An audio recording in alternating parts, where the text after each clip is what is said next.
Bienvenue dans Star System. Chaque semaine, on revisite un phénomène de la pop culture et on explore ce qui s'est vraiment passé. Dans cet épisode, l'obsolescence programmée des femmes célèbres.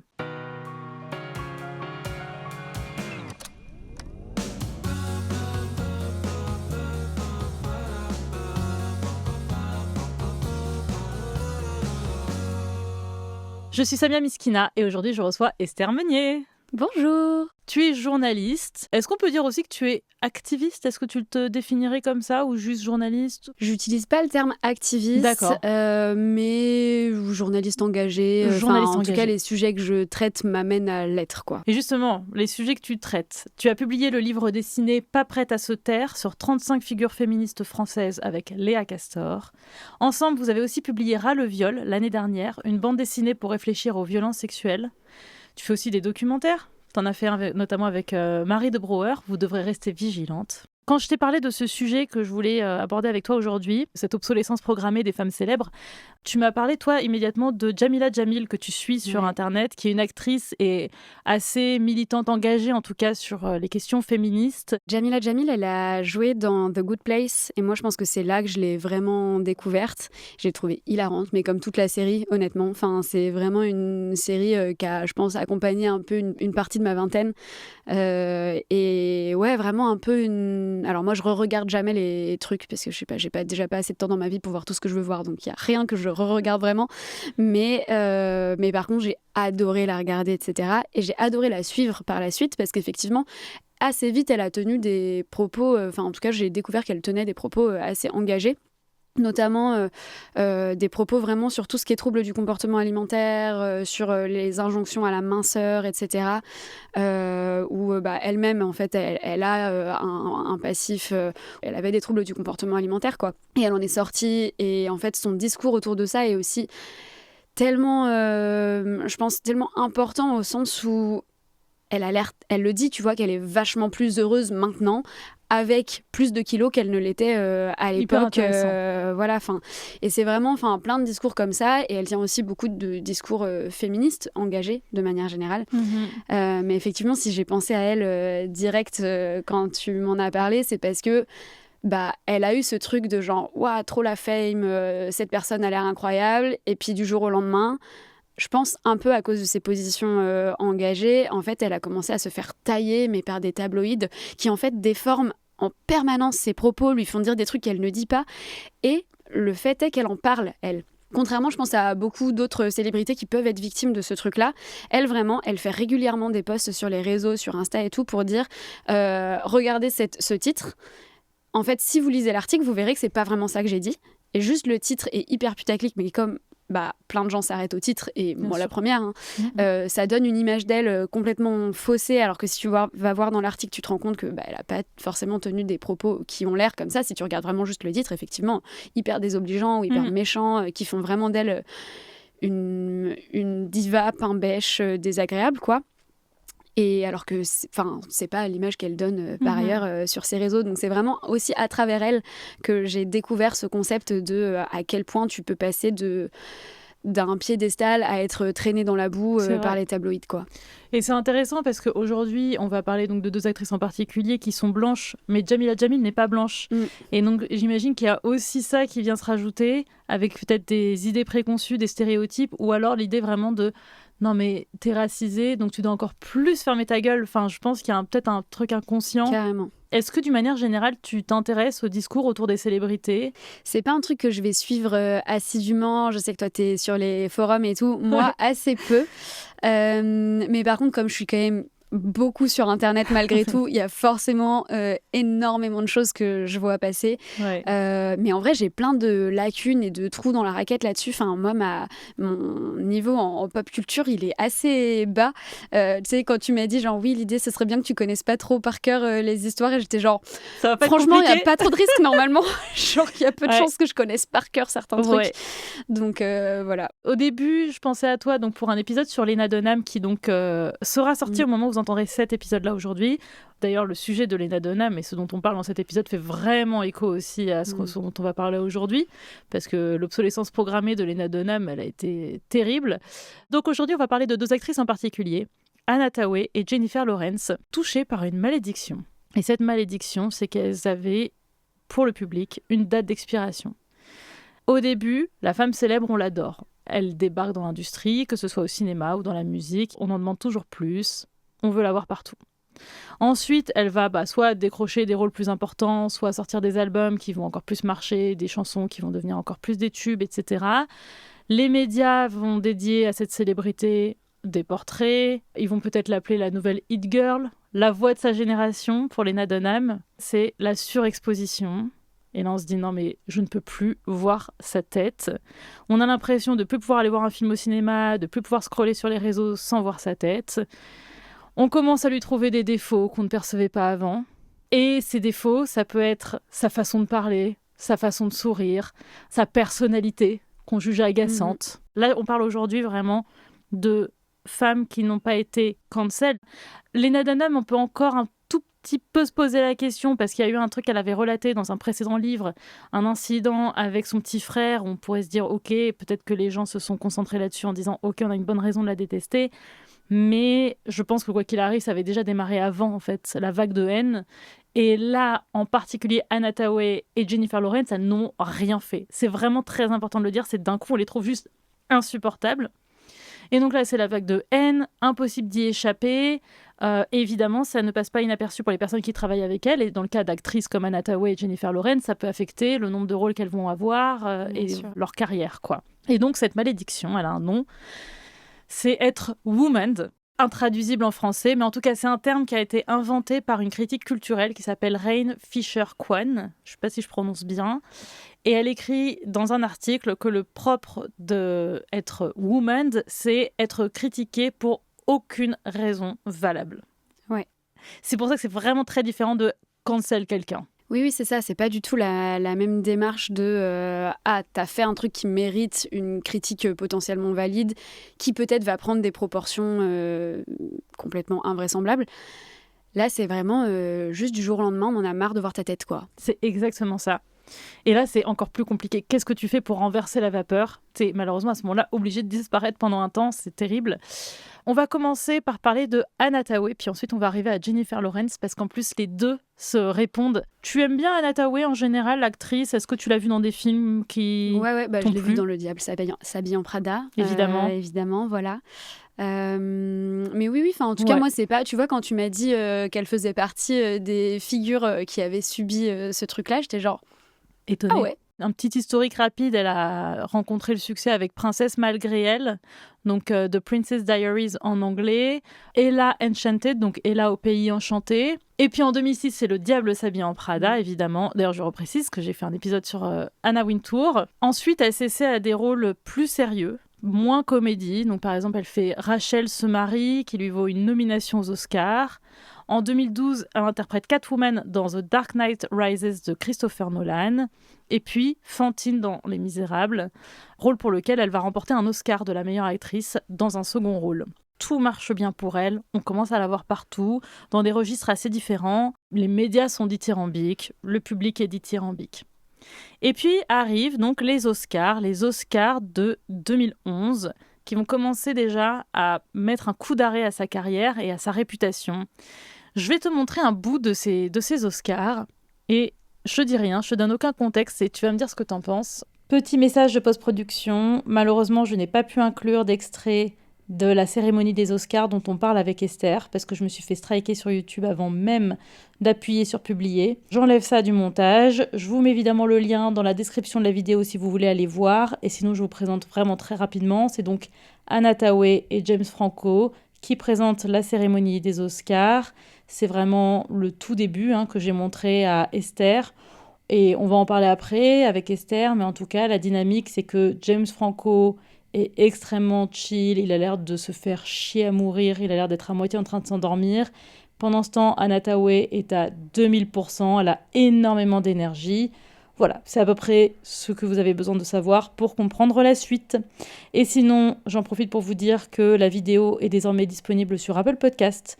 Donc voilà, si vous voulez vraiment voir le podcast avec la vidéo, vous pouvez toujours aller sur Apple. Et sinon, évidemment, c'est dispo en audio partout ailleurs. En fait, je sais pas, en vrai, moi, je la trouve sympa, là. Ouais. Genre, je la trouve cute, tu vois. Tout le monde a trouvé ça extrêmement cringe. Alors, on peut trouver ça un peu cringe parce que c'est-à-dire que C'est toujours un peu gênant de toute façon de présenter ce genre de cérémonie. Tu fais des blagues, ça tombe parfois un peu à côté déjà. C'est ça, enfin, il y a quand même, je pense, pas grand monde qui a vraiment juste commis aucune faute dans la présentation d'une cérémonie type Oscar, César, etc. Enfin, c'est hyper dur comme exercice. Enfin. Mais en fait, Anna Thaoué s'est pris une vague de haine en disant non mais elle est insupportable.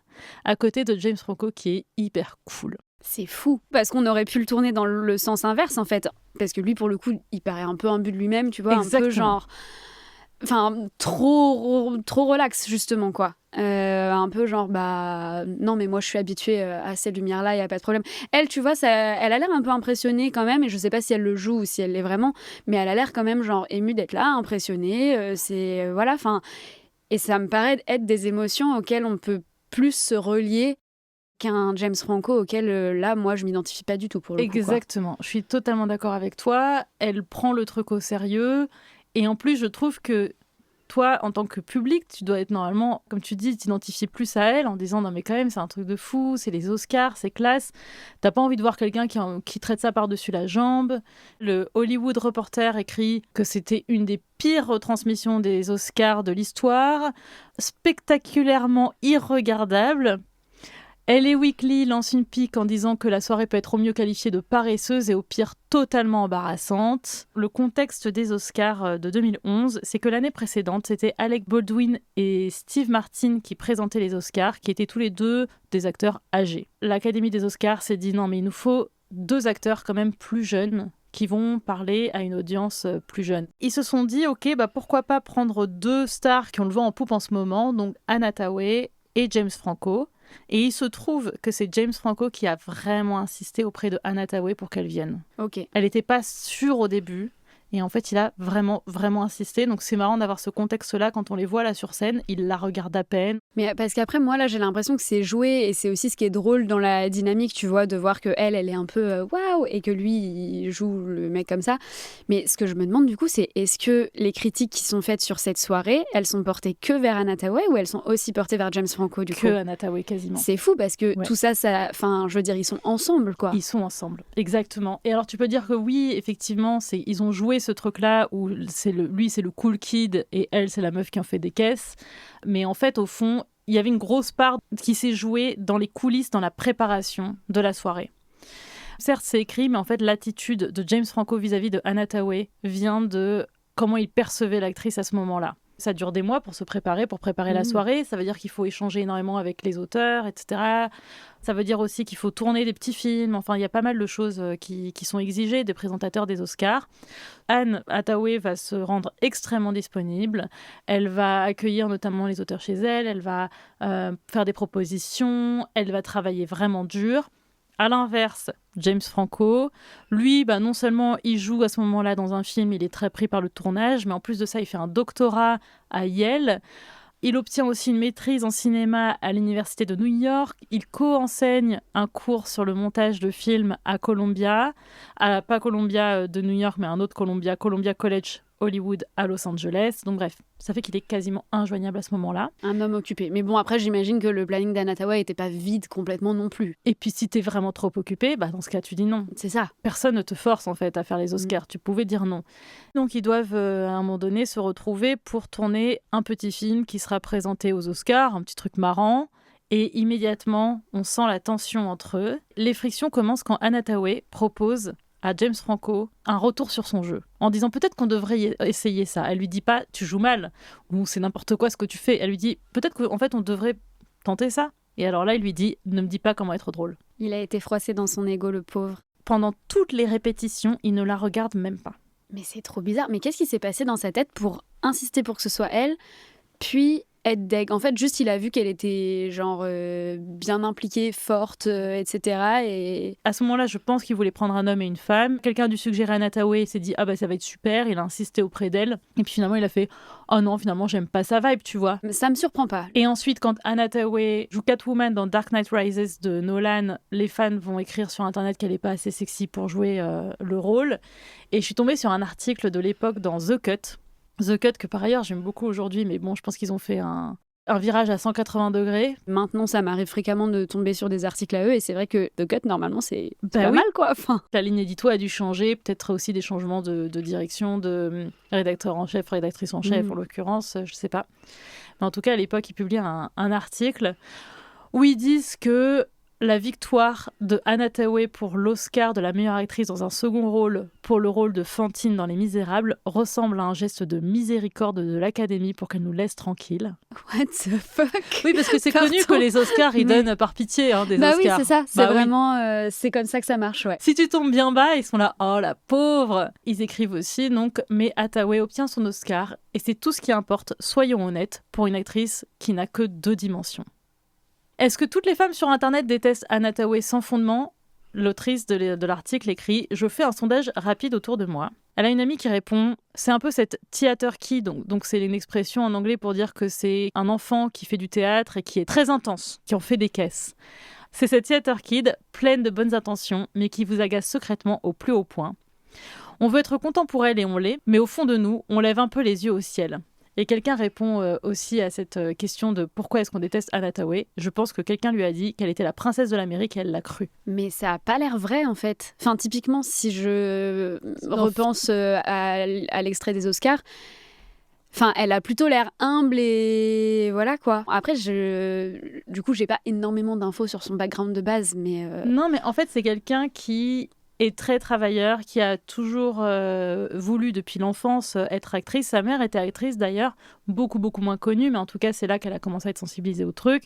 Elle aurait voulu d'ailleurs jouer beaucoup plus tôt dans des films, mais ses parents ont un peu mis le haut là.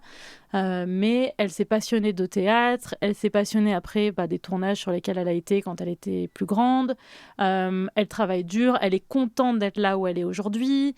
Elle s'en cache pas. Je pense aussi qu'elle continue à prendre le truc au sérieux alors qu'elle a percé en fait. En tout cas, il y a beaucoup de gens qui vont dire non mais elle en fait des caisses dans sa façon de parler, dans sa façon de sourire. On dirait que sa personnalité est très affectée, quoi. Après, je pense que c'est vrai que dans sa gestuelle, ses expressions, etc., c'est hyper expressif, justement. Et presque, effectivement, parfois, tu te demandes si c'est pas un peu surjoué. Mais de là à décider que c'est bon, on la déteste à cause de sa manière de sourire, c'est un peu beaucoup, quoi. Et là, c'est marrant, mais ce qui était perçu comme un manque d'authenticité, pour moi, c'est vraiment justement une preuve d'authenticité de Anne Hathaway. Elle fait pas la meuf trop cool et qui s'en fout, quoi. Ouais, c'est ça. Mais peut-être que c'est ce qui est attendu, effectivement, une fois que tu atteins un certain niveau de célébrité, de t'en détacher, voire de trouver ça relou, ou voilà, tout ça, les paillettes, les gens qui viennent te voir, etc. Mais je trouve au contraire que c'est cool plutôt d'être quelqu'un pour qui ça continue de compter et qui continue en tout cas de manifester un truc de waouh, je suis à cet endroit-là, quoi, dans le monde. Dans l'article, l'autrice écrit, en d'autres termes, elle est toujours en représentation, toujours calculée. Pas quelqu'un avec qui on veut faire la fête ou partager nos secrets les plus profonds. Mais qu'est-ce qu'on en sait? Pardon, mais quelqu'un a eu une conversation avec Anne Hathaway. T'as pas remarqué la façon dont elle sourit? T'as pas vu dans ses yeux qu'on pouvait pas parler avec elle sérieusement? Alors que j'ai vu dans les yeux de James Franco que là, je pouvais avoir une discussion hyper profonde avec lui, c'est sûr. Mais il y a quand même une amie dans l'article qui est citée et qui, pour le coup, va modérer un peu le propos, qui dit « Je soutiens Anne Hathaway. Bien sûr, elle a un fort besoin d'attention, mais c'est le cas de tous les acteurs. » Oui, en fait. L'article continue. Pourquoi est-ce que elle nous agace au plus haut point? Est-ce que c'est à cause des rôles qu'elle a choisis? Est-ce que c'est parce que sa vie est assez documentée, en tout cas par les paparazzis? Est-ce que c'est parce qu'elle fait des blagues pas drôles sur le tapis rouge? Est-ce que c'est juste son visage? L'article va même citer d'autres articles qui ont été écrits sur Anne Hathaway à ce moment-là. Le site du San Francisco Chronicle qui a organisé un sondage et qui l'a sacrée célébrité la plus agaçante. C'est trop bizarre, je trouve. Si on veut vraiment détester quelqu'un, détestons, je sais pas, des hommes qui ont commis des violences sexuelles, par exemple. On a l'embarras du choix. Il y a une vidéo même de l'époque qui dure 9 minutes et qui s'appelle « Anne Hathaway est vraiment insupportable ». je sais plus pendant quelle cérémonie des Oscars, cette fois-ci elle est dans le public, elle regarde les personnes qui ont été oscarisées, qui vont faire un discours sur scène, elle est juste dans le public en train de les regarder en souriant. Je pense qu'il y a des personnalités qui envoient à l'inverse une vibe un peu imbue d'elle-même, un peu je suis arrivée là à la force de mon travail, alors que peut-être pas forcément, peut-être tu vois à qui je fais référence. Et tu vois, sans rejoindre forcément toutes ces critiques-là, je me dis, il y a quand même une base, un fondement. Donc, voilà. Est-ce qu'on manque un truc enfin, est-ce que moi, de ma perspective, qui ne connais pas l'histoire d'Anna Hathaway, je manque un truc et elle renvoie cette vibe-là à un moment ou même pas, tu vois, enfin... Franchement, je crois que t'as rien loupé en particulier. Parce que oui, c'est vrai qu'il y a des femmes parfois qui vont être rejetées pour des trucs qu'elles ont dit et le backlash va être énorme et peut-être pas proportionnel en tout cas à ce qu'elle a fait. Même, je pense récemment à Chappell Roan. Chappell Roan s'est pris une vague de haine qui n'est pas justifiée par rapport à ce qu'elle a dit, mais on peut dire qu'il y a des choses qui ont agacé, donc notamment le fait qu'elle voulait pas être tout le temps filmée par les fans, par les paparazzi, etc. C'est pas une bonne raison de détester quelqu'un, mais à la limite, on se dit, ok, il y a eu ça installe un contexte, quoi. Exactement. Et il y a eu conséquences par rapport à ça. Anna Hathaway, rien. Évidemment, Twitter, tu t'en doutes, joue un rôle important là-dedans. Ils ont même un nom de commu, un hashtag, les Hatha Haters. Les Hatha Haters sont mentionnés plus tard dans une émission, alors d'un mec que je déteste, mais bon, sur Sirius XM, c'est une émission de radio, Howard Stern, je sais pas si tu vois qui c'est. Non, okay. Ça me dit rien. Il interviewe James Franco, donc 2 semaines après ses fameux Oscars de 2011, et il dit « Tout le monde semble détester Anna Hathaway ». Et il dit « Est-ce que c'est parce qu'elle est tellement affectée qu'elle fait vraiment genre le cliché de l'actrice ?» Et James Franco, au lieu de la défendre, il répond « Je suis pas un spécialiste des Hatha Haters, mais je pense que oui, ça doit jouer, et ça doit être une des raisons pour laquelle elle a tous ses haters, quoi. » On rappelle que le mec a quand même insisté pour que ce soit elle qui l'accompagne sur la scène des Oscars. L'article quand même de The Cut note que personne ne l'accuse d'avoir commis la moindre faute. Au contraire, Anna Hathaway semble être devenue un miroir de nos propres insuffisances. En fait, c'est ça, elle est juste trop parfaite. Elle est trop parfaite. Mais c'est ça le piège en fait du sexisme, c'est-à-dire que les femmes ne peuvent jamais gagner parce que soit t'as quelques défauts et du coup on va tout de suite te tailler pour ça, soit t'en as pas et du coup t'es jugé insupportable parce que tu nous renvoies notre propre image de nous-mêmes qui avons nos propres défauts et voilà, on l'accepte pas. Une journaliste pour Vice écrit « Ce sont toutes les Anna Hathaway moins célèbres que j'ai connues dans la vraie vie, des filles très princesses des theater kids, sans véritable aisance sociale ni sex appeal, qui mangent des raisins secs en guise de dessert. » C'est vraiment gratuitement méchant, quoi. Et qu'est-ce que t'en sais en plus qu'elle mange vraiment des raisins secs en guise de dessert? On n'en sait rien. En vrai, c'est un peu drôle, mais c'est quand même gratuitement méchant, quoi. C'est méchant. Un psychologue va essayer de proposer une théorie. Pourquoi le visage de Anna Hathaway énerve autant de gens à ce moment-là? Pardon, mais je trouve ça vraiment ridicule. Non, mais quoi. c'est ridicule. Genre, c'est sa tête qui nous énerve, juste. Elle a un visage assez mince. Ça nous rappelle des temps de disette. Et comme elle a en plus explosé au moment de la crise financière et des conséquences de la crise financière de 2008, peut-être qu'inconsciemment, son visage nous rappelle ça, non seulement dans sa forme, mais aussi parce qu'elle a explosé à ce moment-là. Non, mais... Waouh, alors là, on part sur de la psychanalyse de masse. Ok, je suis pas sûre de souscrire à cette théorie. Moi mais non bon, plus. Pourquoi pas? À ce stade, on ne sait pas trouver d'explication. Vu qu'elle a rien fait, toutes les explications sont possibles. Donc évidemment, pour elle, ça a été horrible. Elle dit qu'elle est tombée sur un article qui était intitulé « Pourquoi tout le monde déteste Anna Hathaway ?» C'est la première fois qu'elle s'est dit « Comment ça, tout le monde me déteste ?» Bien sûr, comme plein de femmes qui sont exposées à ce genre de choses, elle va essayer de trouver un point positif à tout ça. En disant non, mais d'une certaine façon, ça m'a aidé à prendre confiance en moi parce qu'il fallait tellement contrebalancer la vague de haine que je me prenais que finalement, ça a peut-être été bon pour moi. Ok, waouh. Tant mieux si ça a eu cet effet-là sur elle. Je pense que sur plein d'autres, ça a l'effet inverse, quoi. Oui, et je pense que c'était une façon de présenter le truc de façon... justement, essayer de ne pas être agaçante même dans sa réponse au backlash. Alors qu'en vrai, si ce que les gens lui reprochent, c'est d'être trop parfaite, peut-être que cette réponse-là, en fait, elle nourrit le truc de « Quoi, t'as même pas été vexée que genre, on te déteste tous ?» Elle dit non, mais c'est vrai qu'en me regardant là, la cérémonie des Oscars, en la re-regardant, j'ai l'air un peu maniaque, j'ai l'air un peu pom-pom girl. Elle dit dans une interview, j'ai vraiment essayé d'être excessivement sympa pour contrebalancer tout ça en disant si je suis encore plus sympa, tout le monde va m'aimer. Et ça a eu quoi comme effet? Aucun effet positif. Voilà. Elle fait attention aux moindres mots. Elle a tellement peur que ce soit repris, amplifié, utilisé pour la dénigrer qu'elle fait très très gaffe aux réponses qu'elle donne. Et elle dit tout ce qu'elle a vu sur elle, tout ce qu'elle a entendu sur elle faisait écho à ses propres insécurités, à des choses qu'elle se disait elle-même au fond, tu vois. Ça doit être horrible en vrai. Ça me fait penser d'ailleurs à une citation dans Girls où Lena Dunham dit « Tout ce que tu peux dire de méchant sur moi, je me le suis déjà dit en 10 fois pire. Et je pense que c'est une réalité pour beaucoup de femmes. » Beaucoup de femmes. Mais je pense que quand t'es Anna Thaoué à ce moment-là et que tu reçois tout ça, enfin, effectivement, être en maîtrise complète et parfaite de son image, ça devient aussi nécessaire à ta propre survie. Et tout en potentiellement nourrissant un peu ce backlash, ce retour de bâton, parce qu'au final, c'est ce que te reprochent les gens de pas être assez authentique. Mais comment tu peux reprocher à quelqu'un de pas être assez authentique si en fait tu utilises le moindre mot qu'elle dit contre elle, quoi qu'il arrive? Tu peux pas être authentique dans ces conditions. Voilà. Et c'est ça qu'on reproche aussi aujourd'hui beaucoup aux personnes, aux célébrités. On dit « Ah non, mais la langue de bois, elles sont entraînées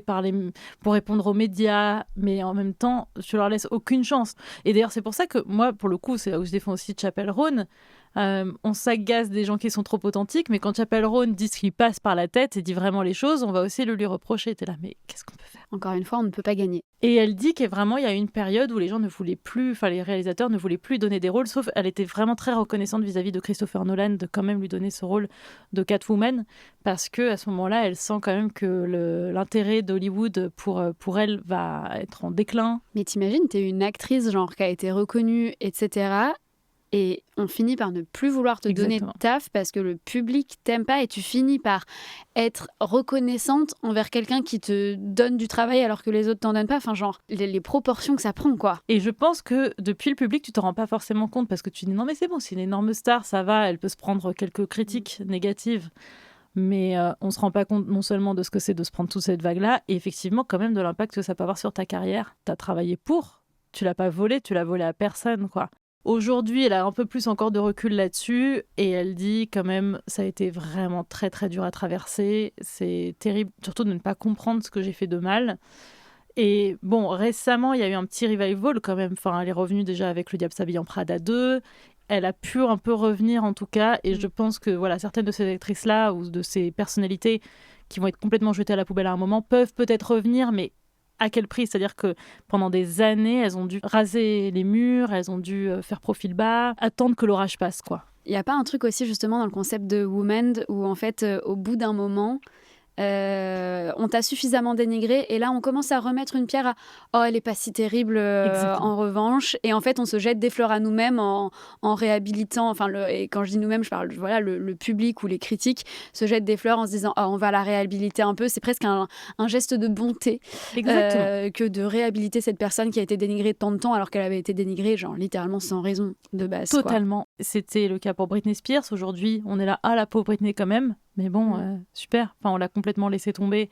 C'était le cas même pour Pamela Anderson aussi. Voilà. Et aujourd'hui, on est là. Ah non, mais en fait, c'est quelqu'un de super.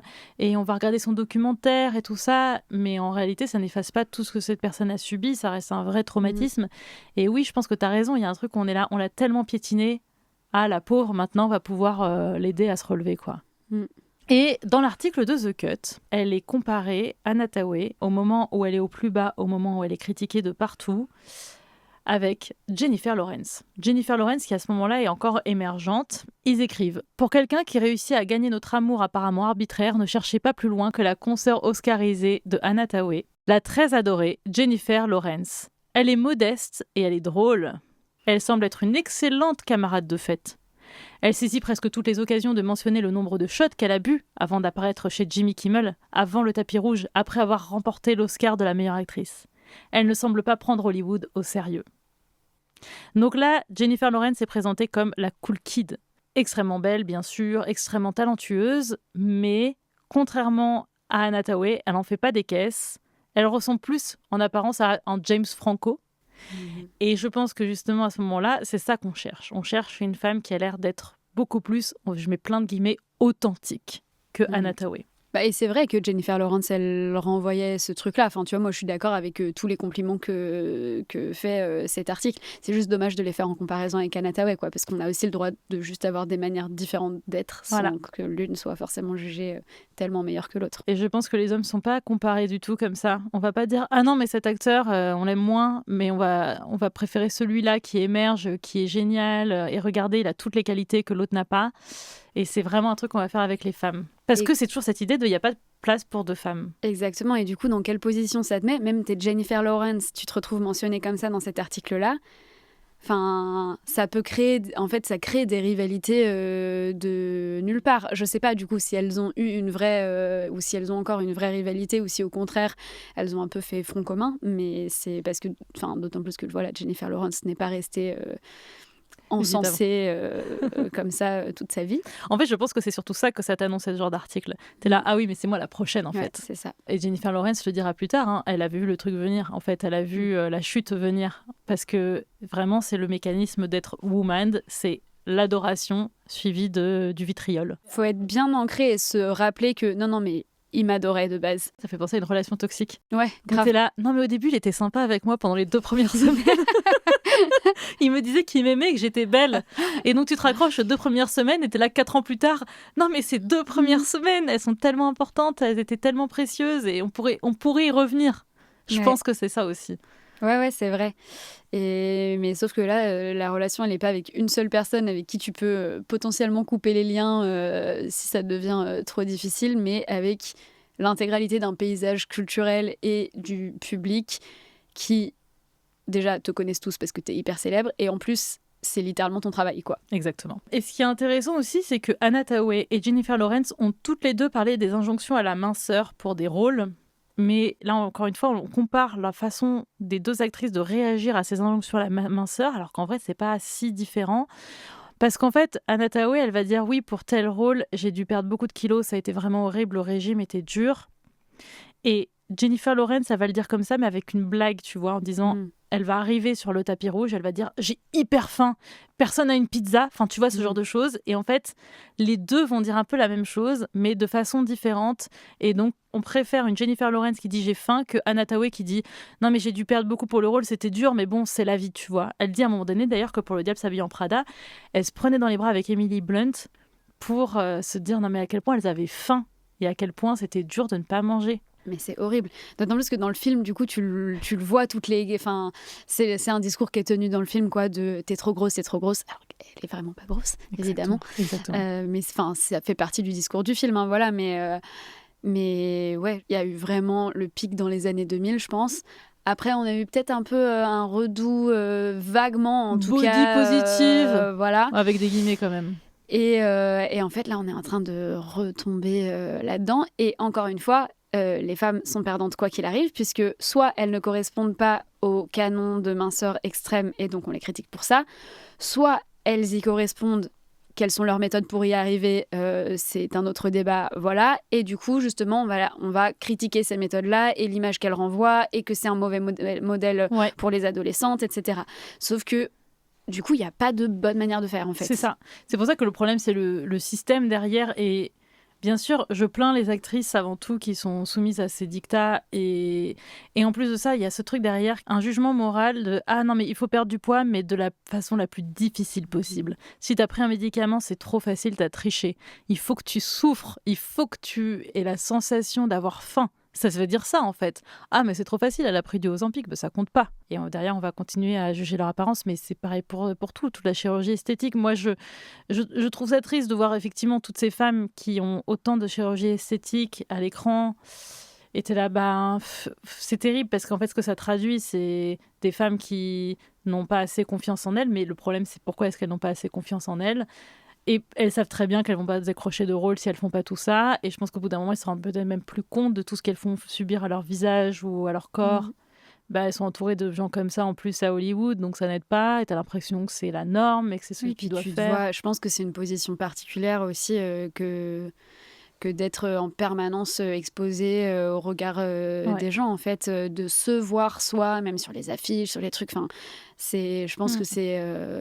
ça te fait quelque chose intérieurement qui est difficile, qui transforme ton image de toi-même et ton rapport à ton propre corps, à ta propre image, quoi. Exactement. Mais donc, Jennifer Lawrence, à ce moment-là, elle est encore encensée. Elle dit sur le tapis rouge des Oscars qu'elle a commandé un McDo. Et d'ailleurs, ils en profitent pour écrire. Alors que Anna Thaoué est végétalienne, évidemment, parce que voilà, il faut ne pas perdre une opportunité de comparer les deux femmes. Et surtout, ce qu'on aime chez Jennifer Lawrence, c'est sa maladresse. Elle tombe aux Oscars. Elle monte les marches des Oscars. Je crois que c'est en 2013. Et elle tombe sur l'escalier, alors c'est une toute petite chute, mais voilà, elle se relève, elle rigole et elle fait un petit commentaire après au micro.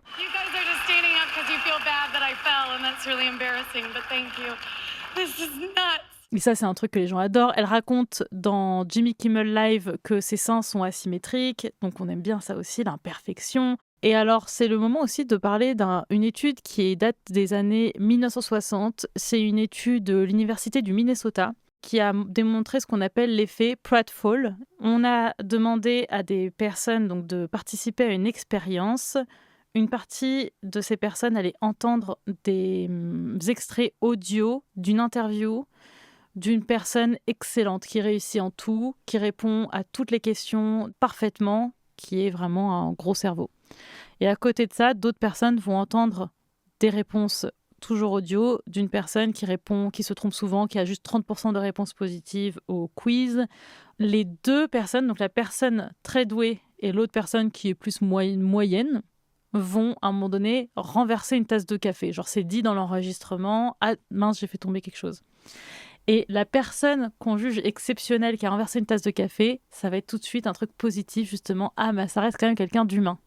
C'est quelqu'un qui a ses maladresses et une personne à laquelle on peut s'identifier. Alors que c'est quand même une personne exceptionnelle en tout point, mais elle a renversé une tasse de café.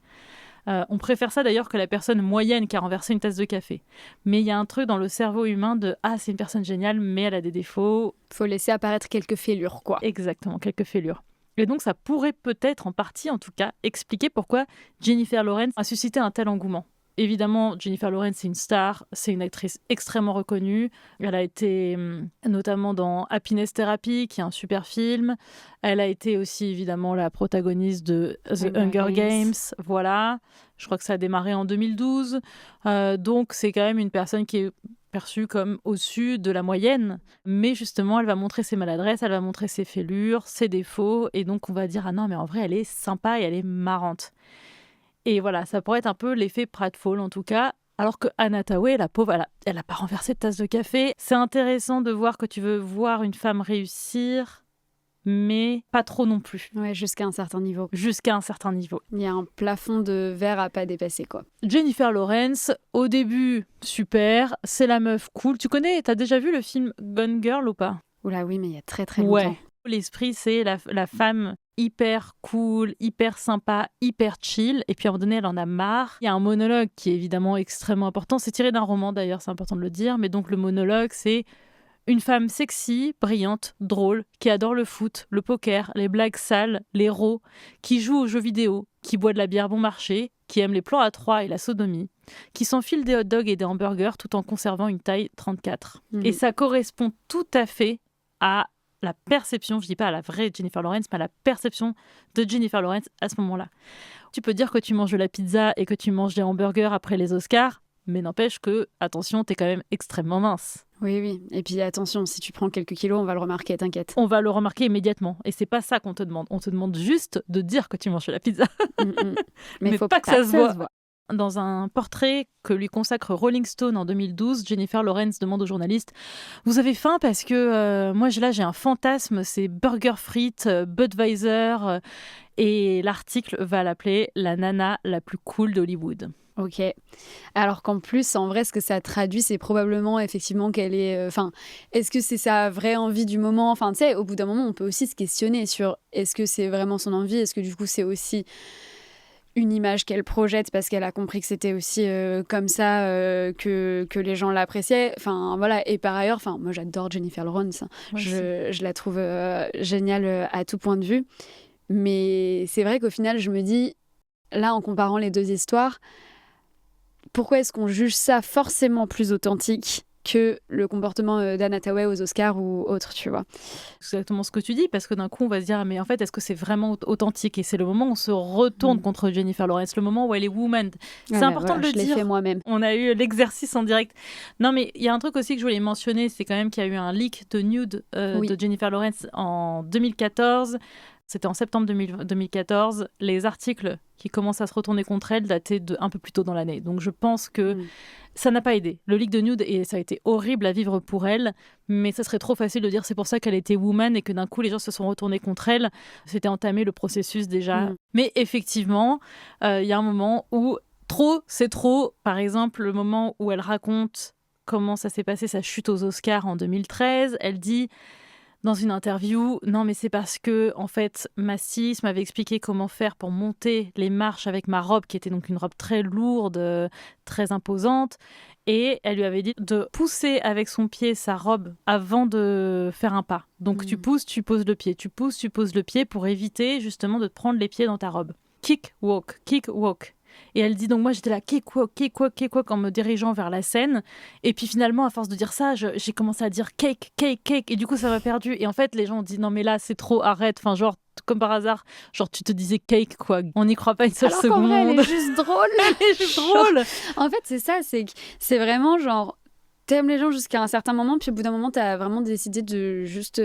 t'en as eu assez. En fait, c'est juste ne pas laisser ces femmes être qui elles sont vraiment, tu vois, que ce soit la personne un peu qui renvoie le truc hyper enthousiaste, bien sous tout rapport, Anne Hathaway, ou que ce soit la meuf un peu plus clumsy, accessible, mais quand même brillante, de Jennifer Lawrence, quoi. Et en plus, dans les deux cas, la raison pour laquelle on les aimait à la base, c'est ce qui va se retourner contre elle à la fin.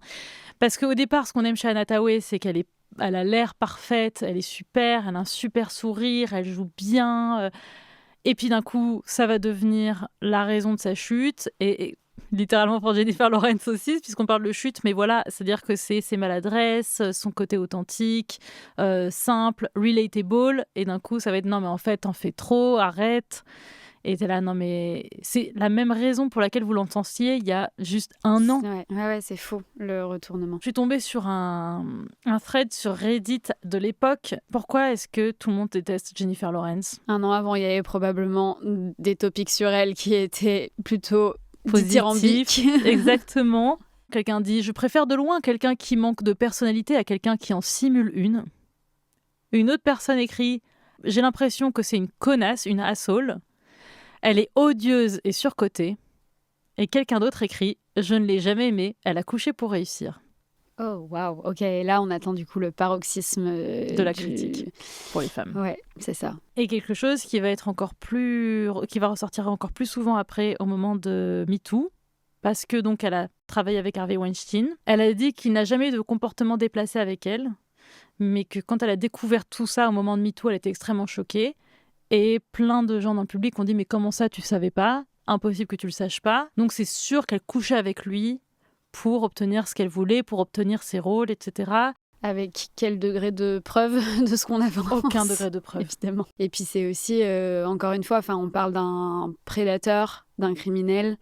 En fait, la manière de se comporter autour de personnes comme ça qui sont extrêmement puissantes, je trouve ça, encore une fois, extrêmement pervers de reprocher à qui que ce soit la manière, à toutes les femmes qui ont pu graviter autour de ce mec, leur reprocher leur manière de se comporter. En fait, tu sais pas comment t'aurais fait si t'avais été à cet endroit-là, avec une personne qui a autant de pouvoir de nuisance, mais aussi pour te propulser à l'inverse, et tu sais pas de quel côté ça va tomber, et peut-être qu'il y a des trucs effectivement sur lesquels c'est plus facile de fermer les yeux sur le moment. Je dis pas que c'est le comportement à avoir, évidemment, mais je trouve ça très difficile en tout cas de reprocher systématiquement à ces personnes de leur comportement, en fait. Et en plus, elle a pas dit j'adore Harvey Weinstein, oui, voilà. Il a fait que des trucs géniaux, ce n'est qu'un tissu de mensonges. Elle a pas dit ça. Elle viendrait en défense et en contradiction des témoignages de toutes les victimes d'Harvey Weinstein.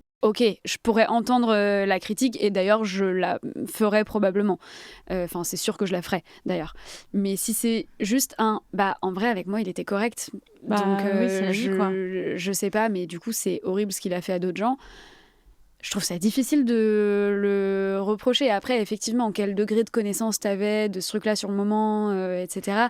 Mais même si t'en avais connaissance, en fait, qu'est-ce que tu veux faire contre un monstre d'une telle ampleur? J'ai fait un épisode sur Gwyneth Paltrow. Elle a été hyper importante pour l'affaire MeToo. C'est-à-dire qu'elle a vraiment été un des principaux témoins pour l'enquête du New York Times, sauf qu'elle disait que quand elle était la muse d'Harvey Weinstein, elle n'osait rien dire. Et pourtant, là, on parle de quelqu'un qui avait un paquet de privilèges, une nepo baby, père établi, enfin vraiment une des personnes les plus influentes à Hollywood, et même elle osait rien dire. Même elle avait peur d'Harvey Weinstein, donc pour dire à quel point c'était grave, quoi. C'est trop facile de notre point de vue dans le public de dire ah non mais moi si j'avais été Jennifer Lawrence, j'aurais fait un truc ou j'aurais dit ça, ou si j'avais été Gwyneth Paltrow.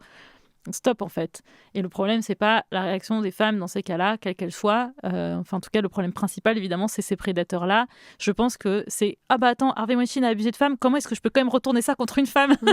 Comment est-ce que je peux quand même faire porter la responsabilité à une femme dans cette histoire? Stop en fait. Qui n'est a priori pas complice, quoi. On parle pas parce qu'il y en a aussi. Non, mais bien sûr. Mais là, c'est pas le sujet, quoi. Et je suis tombée aussi sur une citation d'un article. Hathaway réussit le mieux lorsqu'elle joue les personnages timorés et désespéré, Lawrence offre de la bravoure et un culot incroyable. Aucun des deux numéros ne suffira à porter une carrière entière. D'ailleurs, c'est pas vrai puisque les deux sont encore là aujourd'hui. Bah ouais, c'est ça. Je sais pas, je crois que même dans les écoles de théâtre et tout, on leur dit genre préparez-vous au minimum au gap qu'il y a quand vous atteignez en gros la trentaine ou la quarantaine. Là, il va y avoir plus du tout de rôle pour vous jusqu'à ce que vous soyez au moins dans la cinquantaine, soixantaine, parce qu'en fait, voilà, les personnages de mère, typiquement de daronne, on les fait toujours jouer par des meufs jeunes, même si dans le film, le personnage est censé avoir, 45 ans, en fait, il est interprété par une meuf qui en a la trentaine, tu vois. En tout cas, les deux sont passés par cette phase-là, j'ai l'impression, en sont pour le moment sortis. Pour le moment, je dis bien, parce qu'on sait jamais. Mais j'ai vu même là récemment Jennifer Lawrence dans une interview dans le New York Times, dans le podcast d'interview du New York Times. Et ça se voit qu'elle est un peu tendue et qu'elle a peur de dire quelque chose qu'elle ne devrait pas dire. Et à un moment donné, même la journaliste va le dire. Elle dit, là, on est en train de faire cette espèce de danse où je vous pose des questions parce que moi, je veux les réponses les plus sincères possibles. Mais vous allez énormément réfléchir avant de répondre. Et c'est probablement parce que vous avez subi un énorme backlash. Et elle dit, bah oui. Et elle dit, en répondant, elle dit, là, justement, ouais, je suis en train de faire cette danse, de voir ce que je peux dire, ce que je peux pas dire. En fait, son cerveau, il fonctionne à toute vitesse.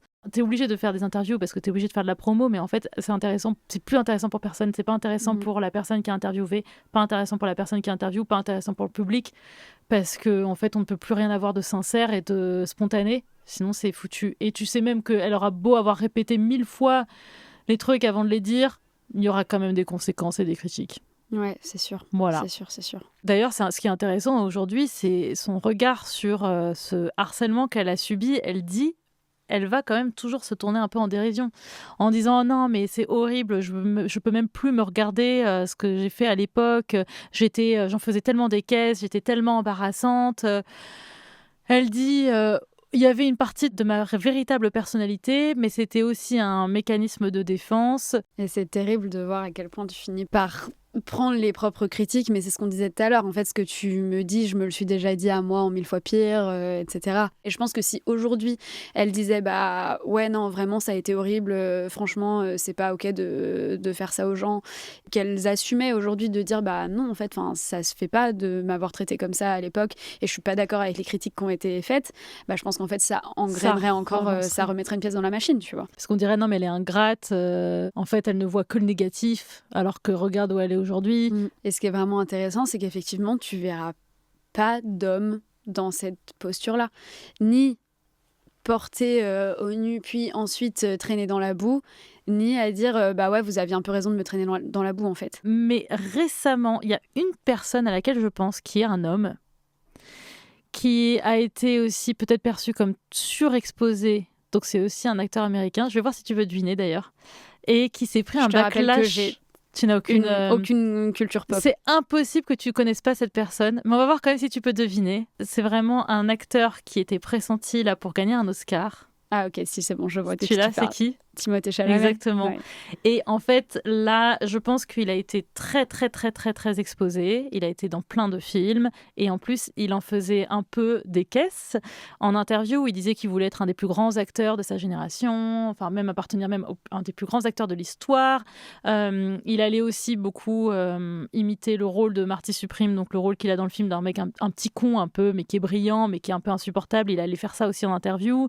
Et puis, il a eu ses propos sur l'opéra et le ballet qui sont en voie d'extinction. Les gens, d'un coup, se sont retournés contre lui. Il y en a qui ont dit que c'était aussi une campagne qui était orchestrée contre lui, on ne sait pas. Mais en tout cas, il n'a pas eu l'Oscar. Est-ce que ça a pu jouer? Est-ce que ça a pu influencer l'Académie des Oscars? Difficile à dire. Il a quand même eu les Golden Globes, etc.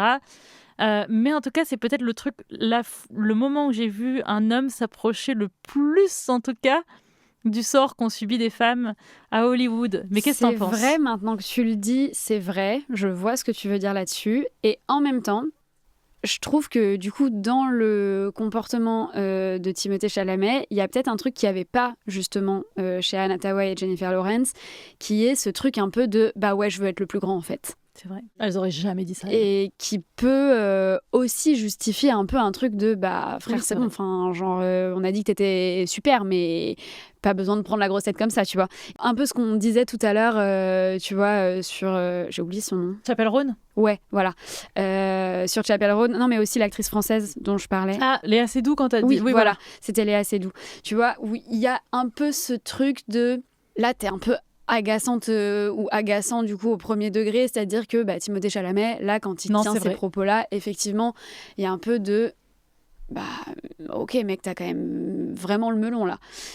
En tout cas, je peux comprendre qu'on raisonne comme ça. Là où je trouve ça plus difficile dans le cas d'Anna Thaoué et Jennifer Lawrence de voir ce truc-là, tu vois. Donc je trouve qu'il y a un peu un contexte autour de Timothée Chalamet qu'il n'y avait pas dans les deux autres cas dont on a parlé aujourd'hui. C'est vrai que vraiment le fait d'être woman, c'est qu'il n'y a aucune raison, il n'y a rien eu de spécial, il n'y a pas eu une déclaration en particulier. Ça confirme que être woman, c'est vraiment par définition un truc qui vise les femmes. C'est important de dire quand même que c'est pas parce qu'on est une femme qu'on est exempte de critiques. Voilà, on peut critiquer une femme. Les femmes ne sont pas intrinsèquement géniales. Et je trouve d'ailleurs qu'il y a un côté non seulement absurde, mais presque, très limité, quoi, d'imaginer que parce que on parle d'une femme, elle va être exceptionnelle. J'aime pas trop cette idée d'exceptionnalisme, parce qu'en fait, ça déshumanise autant les femmes. Complètement, c'est hyper essentialisant, en fait, de faire ça. Exactement. C'est vraiment genre... en fait, c'est l'essence même du sexisme et du patriarcat, de faire des images un peu presque biologisées. Tu es une femme, donc ceci, cela, etc. Exactement. Et du coup, bien sûr que, en fait, on peut être une femme et recevoir des critiques, juste effectivement... c'est quel type de critiques qu'on reçoit, elles sont basées sur quoi, est-ce qu'on ferait la même critique à un homme dans la même position, tu vois, est-ce qu'on a fait à James Franco les critiques de oh il fait le mec cool comme on a fini par le reprocher à Jennifer Lawrence, je crois pas. Alors, on a fait d'autres critiques à James Franco fondée, c'est le propos du concept, quoi. Mais oui, non, mais t'as totalement raison, voilà. Et donc, il faut pas essentialiser les femmes dans un sens comme dans l'autre, que ce soit négativement ou positivement, parce que voilà, ça leur enlève leur humanité.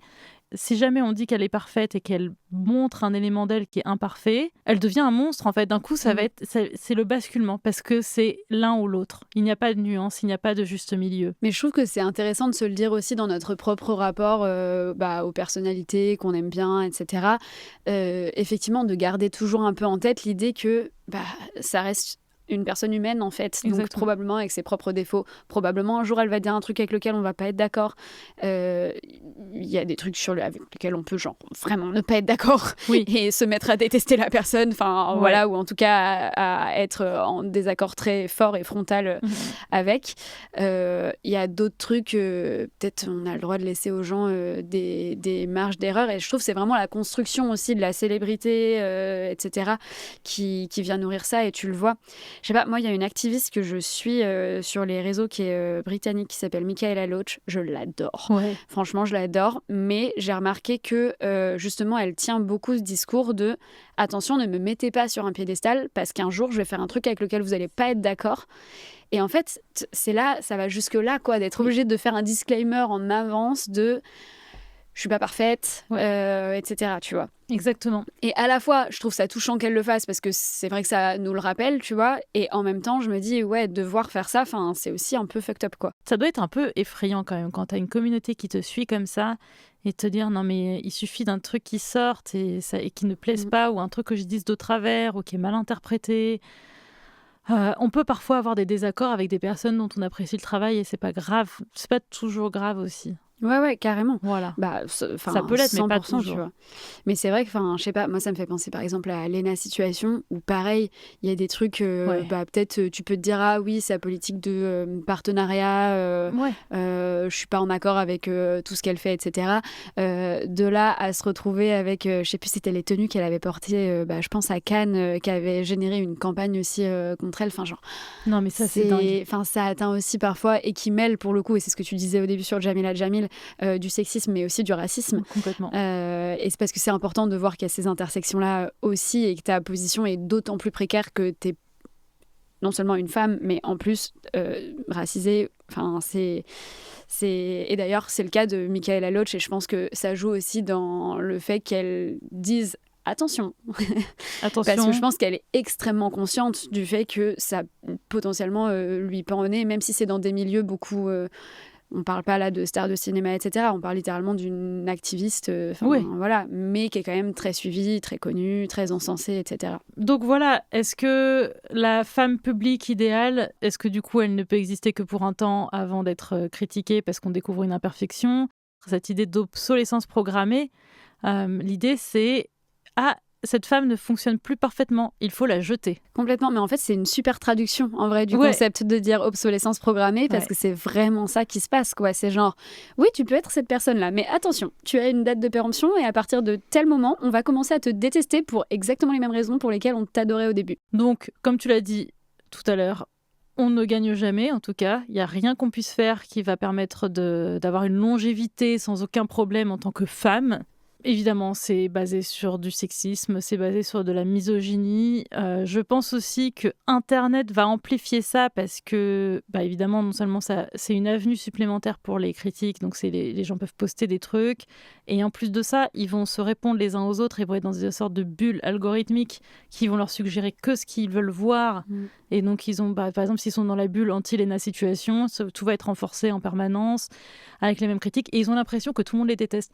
Moi, je pense aussi qu'il y a dedans, dans toute cette histoire de haine de Jennifer Lawrence et de haine de Anna Tawai, il y a un truc aussi qui est très lié à Internet, dans le sens où les gens qui ne sont pas trop sur Internet s'en rendent peut-être même pas compte. Ouais, c'est vrai, je suis d'accord avec ça. Mais pour moi, Internet, ça reste la vraie vie, en fait. Puis ça se matérialise quand même, au moins dans la presse people, tu vois. Totalement. Donc ça a quand même aussi... mais l'impact sur la carrière. C'est ça.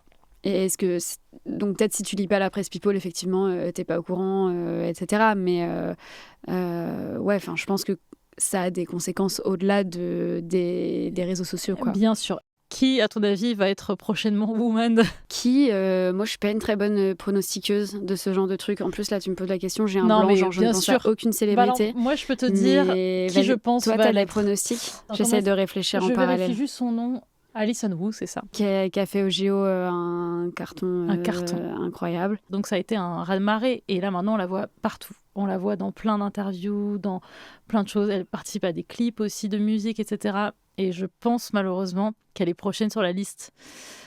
J'espère me tromper. Mais... C'est terrible, mais je pense que tu as raison. Ouais. Mais genre Margot Robbie, j'ai l'impression qu'elle contrôle énormément ses interviews et tout ça. J'ai l'impression qu'elle a échappé à la malédiction. À la malédiction. Je pense à Théodora aussi. Ah ouais, Théodora, elle a même eu une sauce à un moment, non ? Il n'y a pas eu, justement ? Je pense qu'il y a eu une sauce, mais je sais pas, j'ai pas suivi le bail d'assez près pour savoir à quel point c'est justifié ou pas.